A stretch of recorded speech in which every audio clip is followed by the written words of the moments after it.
మంచిర్యాల జిల్లా బెల్లంపల్లిలోని social welfare స్కూల్లో ragging కలకలం రేపుతుంది. 8వ తరగతి విద్యార్థి చక్రధర్పై ఇంటర్ విద్యార్థుల దౌర్జన్యం చేశారు. బట్టలు విప్పించి సిగరెట్ తాగాలని ఇంటర్ విద్యార్థులు హింసించారు. ర్యాగింగ్ విషయం ప్రిన్సిపాల్కు చెప్పినందుకు 10వ తరగతి విద్యార్థి నిఖిల్ను సైతం చితకబాదారు. దీంతో పాఠశాల ముందు విద్యార్థుల తల్లిదండ్రులు ఆందోళనకు దిగారు.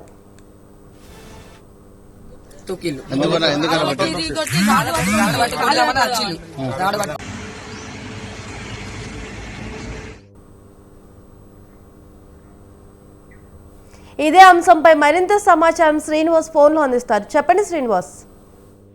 కావ్య, రాగింగ్ రాక్షసి ఇంజనీరింగ్ కార్పొరేట్ కాలేజీ నుండి ఈరోజు గుట్లాలకు చేరిన పరిస్థితి కనబడుతుంది. ముఖ్యంగా బెల్లంపల్లి పట్టణంలోని సోషల్ వెల్ఫేర్ బావుల పాఠశాలలో ఈరోజు ర్యాగింగ్ జరిగింది.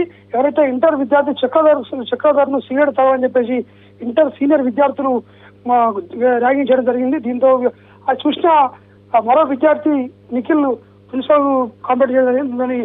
అధికారులు కూడా కంప్లైంట్ చేయడం జరిగింది. దీనిపైన ఎవరైతే విద్యార్థులు నిఖిల్ చక్రధర్ల పేరెంట్స్ కూడా కాలేజీ ముందు ఆందోళన చేసిన పరిస్థితి కనబడుతుంది.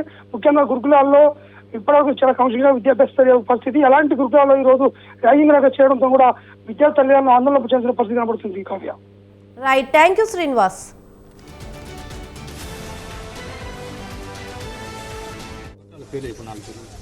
తరుణ్, జశ్వంత్, పవన్, అంజిబాబు చేతులతో కొట్టలు తొక్కిళ్ళు.